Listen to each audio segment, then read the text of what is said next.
올해 33주 동안에 대계명을 살펴보았습니다. 대계명. 사랑하라. 성경을 모든 계명을 압축하면 사랑의 단어가 나옵니다. 사랑을 모르면 하나님을 알 수가 없는 것이고, 하나님을 알았다면 사랑을 하는 것입니다. 하나님을 사랑하고 이웃을 내 자신과 같이 사랑하라. 이것이 사실 우리 성경이 말씀하려고 하는 전부라고 얘기할 수 있습니다. 그런데 또 하나의 축이 있는데 그것은 대사명, 우리에게 맡기신 대위임령이라고 말씀하는 것입니다. 자, 오늘 이 마태복음 28장 16절 20절의 이 말씀은 왜 우리가 소홀히 할 수 없는 본문인가 하면 예수님의 마지막 명령이라는 것, 마지막 우리에게 남기신 명령이라는 것, 그리고 그분이 절대 지존자이신 하늘과 땅의 권세를 가지신 분의 명령이기 때문에 절대 권세를 갖고 계신 그리스도가 마지막 남기신 말씀, 이건 우리가 소홀히 할 수 없고 간과할 수 없고 무시할 수 없고 반드시 지켜야 하는 말씀이다. 그런 엄중함이 있기 때문에 이 본문을 가지고 여러 주 또 살펴보려고 합니다. 자, 주님의 마지막 명령 가운데 우리가 오늘 생각해 볼 것은 이 동사에 주목을 해야 되는데요. 오늘 18절의 말씀에서 여러 동사가 나옵니다. 너희는 가서라는 말도 동사죠. 그 다음에 제자를 삼아, 제자로 삼아, 이것도 동사. make, 그죠? 동사예요. 세례를 주다, 이것도 동사예요. 가르치다, 그리고 지키게 하다. 이 모두가 동사들이 쭉 나오는데 우리가 성경을 읽을 때 동사에 주목을 해야 합니다. 자, 그런데 여기에 핵심적인 주동사가 있습니다. 동사도 핵심 주동사가 있고 보조동사가 있죠. 오늘 이 본문 속에 예수님이 하신 명령을 헬라어 원문으로 보면 핵심적인 동사가 주동사가 나오는데 그 주동사가 뭐냐? 이게 매우 중요합니다. 예수님의 명령이 굉장히 길게 있는 것 같지만 이 가운데서도 예수님이 본래 하시려고 하시는 명령의 핵심이 뭐냐는 것입니다. 여기 주동사는 제자로 삼아. 여기가 핵심 동사, 주동사고 그 외에는 보조동사라는 거예요. 그러니까 주님의 지상의 명령을 핵심을 하나로 얘기한다면 제자 삼으라는 것입니다. 전도를 하는 이유도 제자로 삼으라는 거예요. 세례를 베풀고 가르치고 지켜야 하는 모든 일들을 통하여 뭘 하라고요? 예수의 제자로 삼으라는 거예요. 그러니까 주님의 관심은 제자 삼는 것이었습니다. Making disciples. 예수님이 제자라는 단어를 사용하신 것은 매우 의미가 있습니다. 그 시대에 잠시 몰려들다가 사라져버리는 대중, 군중 혹은 무리와 구별되는 단어입니다. 주님은 공생의 12제자에게 모든 것을 다 쏟아부으시고 지상의 마지막 마무리하시면서 떠나시면서도 결국은 당신은 제자의 이 사역을 당신의 제자들에게 위임해 주신 것입니다. 제자를 삼으라는 이 명령을 수행해야 한다는 것이 오늘 이 본문 속에 우리 주님이 주신 대사명의 가장 중심되는 명령입니다. 자, 우리는 제자를 삼으려고 하면, 다른 사람을 예수의 제자를 삼으려고 하면 그것을 수행하려고 할 때 가장 중요한 것은 내가 제자인가를 모르게 한다는 것입니다. 먼저 내가 제자가 되어야, 예수의 제자가 되어야 다른 사람을 예수의 제자로 삼을 수 있기 때문에 오늘 우리는 여기에 초점을 맞추려고 하는 것입니다. 우리 자신이 참 예수의 제자가 되어야 다른 사람을 그리스도를 따르는 제자가 되게 할 수 있다. 그래서 제자가 제자를 낳습니다. 자, 예수님의 관심은 오직 하나에 있습니다. 그가 나의 제자인가라는 거죠. 여러분, 제자라는 이 말은 신약 성경에 아주 많이 나옵니다. 269번 나옵니다. 그리스도인이라는 이 단어는 몇 번 나올까요? 세 번밖에 나오지 않습니다. 오늘날 우리가 흔히 얘기하는 크리스찬이라고 할 때 이 그리스도인, 그래서 성경에 세 번 나와요. 그런데 제자라는 단어는 몇 번 나오느냐? 이 호칭은 269번이에요. 교회를 다니다 보면 우리는 다양한 호칭들이 있습니다. 성도, 집사, 권사, 안수집사, 장로, 목사, 때로는 목자, 리더. 그러나 이런 직분들은 제도적 교회 조직을 운영하는 데 도움이 되는 것이지만 실제로는 제자도와 거리가 멀 수도 있습니다. 주님이 관심을 가지셨던 것은 우리가 관심을 가지고 있는 직분과는 상당히 거리가 있습니다. 오늘날 교회의 직분을 많이 강조하고 중요하게 여길수록 사실은 제도화되어져 가는 교회로서의 위험성을 안고 있습니다. 그러나 신약의 초대교회는 그런 단어들이 별로 없어요. 섰다면 종이라는 단어를 즐겨 썼습니다. 바울이 굉장히 이 단어를 많이 써요. 나는 그리스도의 종된 나 바울. 가끔 바울이 사도라고 하는 직을 강조한 부분이 있지만 그것은 바울의 사도성을 의심하는 사람들이 있었기 때문에 강조했을 뿐이고, 그 사도직을 강조했던 이유는 바울이 가르치는 그 말씀 자체를 강조하기 위해서 자기 직분을 강조했던 적은 있지만 그 직분 자체에 그렇게 중요하게 여기지를 않았어요. 그러니까 신약에서 가장 중요하게 다루어지는 것은 예수님의 관점에서 그가 제자인가라고 하는 것입니다. 그게 가장 많이 쓰여요. 자, 오늘날 우리는 여러 가지 질문들을 합니다. 당신 예수를 믿습니까? 구원의 확신이 있습니까? 이런 부분들이 있지만 그보다 더 많이 묻는 것은 교회를 다니십니까? 또 그 다음에 어떤 게 어느 교회를 다니십니까?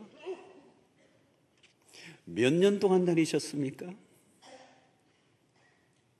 어느 교회를 다니느냐, 몇 년 다녔느냐, 굉장히 중요한 주제이지만 그러나 그것은 그렇게 중요한 게 아니에요. 자, 외형적인 평가들이죠. 그러나 예수님은 그러지 않으셨어요. 주님의 관심은 무엇일까? 주님의 지상 최대 명령이 무엇인가를 알면 답은 분명해집니다. 교인수 혹은 등록된 교인수가 아니라 제자가 몇 명인가를 물으실 가능성이 높습니다.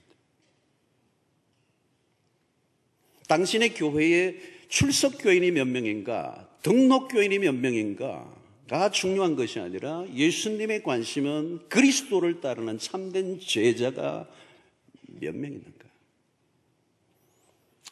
오늘 제가 좀 어려운 설교를 합니다. 주님은 숫자 혹은 군종의 수에 감동을 받지 않으셨어요. 그걸 추구하시지도 않았어요. 오병이어의 기적을 행한 후에 예수를 따르는 사람들이 부쩍 많아졌습니다. 요한복음으로 보면 그것도 그럴 수밖에 없는 것이, 오병이어 보리떡 5개와 물고기 2마리로 5,000명 군중, 아이와 여자를 포함하면 2만 명 정도를 끝도 없이 나누어 주고 배불리 먹고 12광주리가 남는 이 기적, 로마의 압자에 피식민지 시대 유대는 경제적으로도 매우 핍절한 시대를 살고 있었습니다.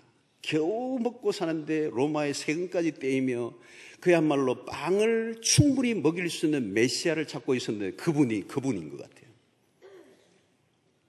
오늘날도 그러죠. 경제적 메시아를 찾죠. 우리는 경제의 문제를 해결할 지도자를 찾는 것과 똑같이 그 시대가 그랬어요.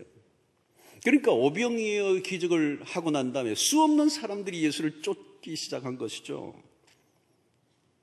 그러나 주님은 그 군중의 허상을 알았습니다.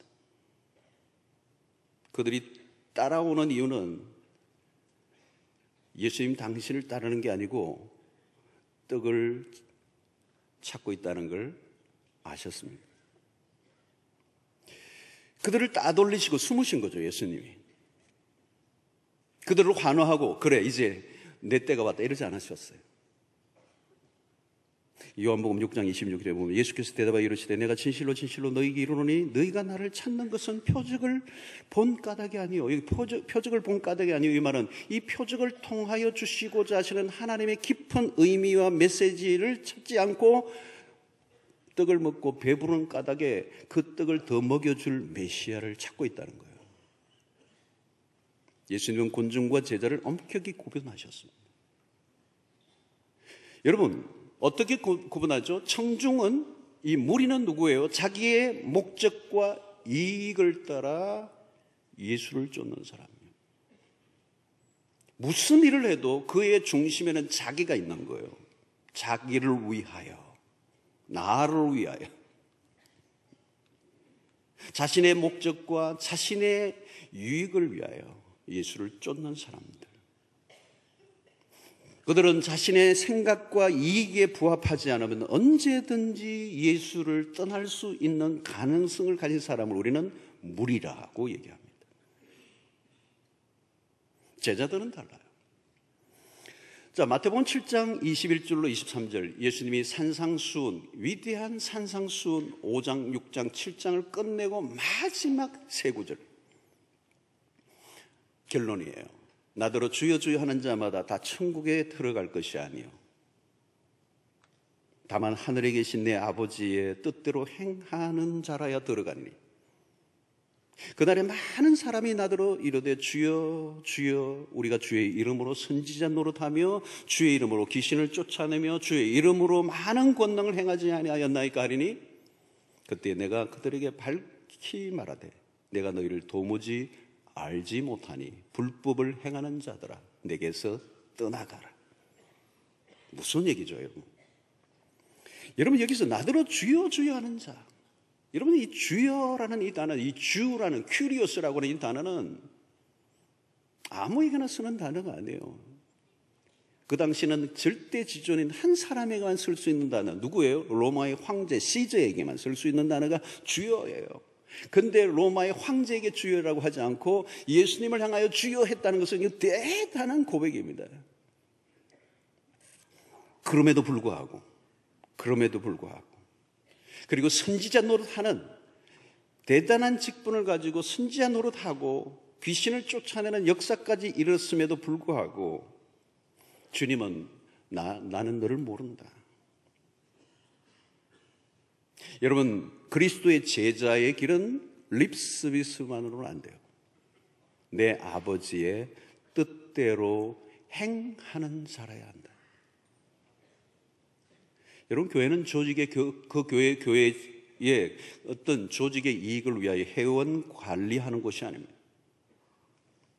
엄격히 말하면 교회는 그리스도의 제자를 양성하는 훈련소입니다. 마태복음에서 무리와 제자는 구분되죠. 그래서 요한복음 6장 66절을 보면 요한복음에서도 이런 말씀이 있어요. 그때부터 그의 제자 중에서 많은 사람이 떠나가고 다시 그와 함께 다니지 아니하더라. 자, 여기 눈에 띄는 게 뭘까요? 그때부터 그의 제자 중에서 많은 사람이, 제자라고 얘기했어요. 제자예요. 근데 이 제자는 어떤 제자에게 떠나가요?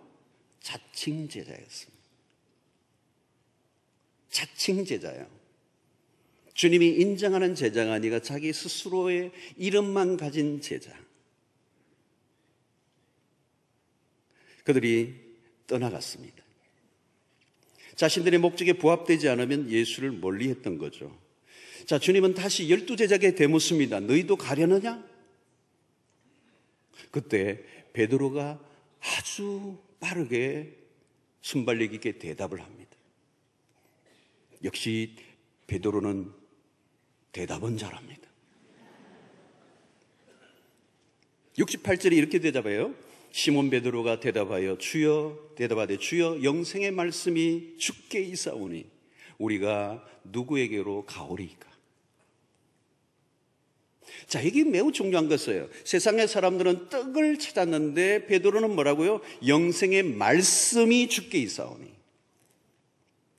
베드로는 떡을 쫓은 사람이 아니라 말씀을 쫓은 사람. 그 말씀이 여기 있는데 내가 누구에게로 가겠습니까? 성도 여러분, 우리는 종교가 아니라 예수를 세상에 전해야 합니다. 예수는 종교를 만들기 위해 이 세상에 오신 분이 아니에요. 예수는 참 생명을 주러 세상에 오셨습니다. 우리는 기독교를 알리는 선전가가 아니라 예수를 알리는 사람이 되어야 합니다. 여러분, 교회를 소개하는 것도 중요하지만 더 중요한 것은 예수를 소개하셔야 합니다. 우리 교회가 어떤 교회인가라고 하는 자랑을 하는 것도 좋지만 매우 중요한 것은 예수를 자랑하셔야 합니다. 내가 만난 예수, 내가 믿는 예수, 그 예수에 대한 확신을 가지고 전하는 것, 그것보다 더 중요한 것은 없어요. 역사를 통하여 종교로서의 기독교는 과오를 범한 적이 많았습니다. 바른 진리를 배우고 가르쳐야 합니다. 성경을 제대로 알고 제대로 알려야 합니다. 군더더기를 없애고 원색적인 십자가의 복음을 있는 그대로 전해야 합니다. 저는 우리는 지난주에도 세례를 베풀었지만 그냥 형식적인 절차를 거쳐 세례 교인을 만드는 것이 우리의 목적이 있는 것이 아니라 정말 세례의 참된 의미를 깨닫고 예수를 정확하게 알고 믿고 따르는 자로 결단하는 사람들에게 이 세례를 베풀어야 되는 거죠. 그냥 세례를 받는다, 그게 큰 의미가 없다는 얘기예요. 여러분, 우리는 예수의 주변을 맴돌다가 교회의 조직적 활동에 익숙해지게 하는 것이 중요한 것이 아닙니다. 진짜 예수 그리스도가 누구이신지, 왜 그가 죽으셨는지, 성경이 왜 절대적 진리라고 말하는지에 대해서 처음부터 경험하고 아는 역사가 일어나야 됩니다. 무엇을 믿는지, 왜 교회를 다니는지 하는지를 알지 못하고 다니다가 교회 문화를 익히다가 교회에 좋지 않는 것을 경험해버리고 나면 내가 예수를 만나기 전에 예수의 문화나 예수를 먼저 믿는 사람들을 통하여 예수에 대한 편견과 기독교에 대한 안 좋은 경험을 하다 보면 나중에 교회를 떠나버리고 다시는 복음을 들을 기회를 잃어버리게 되는 안타까운 일들이 많이 일어나고 있습니다. 요즘은 소위 교회를 다니다가 안 나가는 사람들을 가리켜서 안 나가는 사람을 가나안 교회라고 그러죠. 또 어떻게 그렇게 말을 잘 만들어냈는지. 거꾸로 하니까 안 나가는 교회. 자, 그들이 늘어나고 있어요. 그들은 한때 교회를 다녔던 사람들. 그냥 교회를 다녔던 사람들이에요. 예수를 알고 예수를 믿고 복음을 알고 진짜를 만난 사람들이기보다는 교회 안에 들어와서 그 믿음이 생기기 전에 교회 안에 안 좋은 걸 보고 때로는 신앙의 깊이로 들어갈 수 없어서 바깥에서 맴돌다가 교회를 떠나버리는 거예요. 그런 사람들이 많아요. 진짜 믿었던 사람들이 떠나는 경우도 있겠지만 결국은 형식이 아니라 내용의 싸움이에요. 껍데기를 벗어버리고 복음의 핵심과 말씀의 핵심 안에 진지하게 직면해 들어가야 한다는 것. 우리는 주님이 지상을 떠나시기 직전 남긴 말에 유념해야 합니다. 주님을 떠나시면서 교회를 많이 세우라고 하시지 않았습니다. 교회가 중요합니다. 교회를 세워야 합니다. 그러나 주님이 마지막 던지신 말씀은 너희는 가서 모든 민족으로 제자를 삼으라는 거예요. 제자를 삼으라는 거예요. 참된 제자가 일어나면 교회는 저절로 일어나게 돼 있어요. 제자를 삼지 않고 제자가 세워지지 않고 건물을 세워놓으면 그건 창고예요.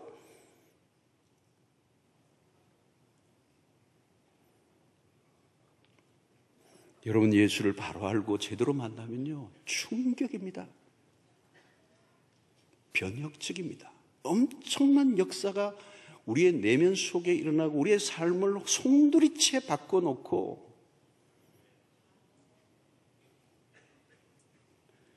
여러분 진짜를 만나시길 바랍니다.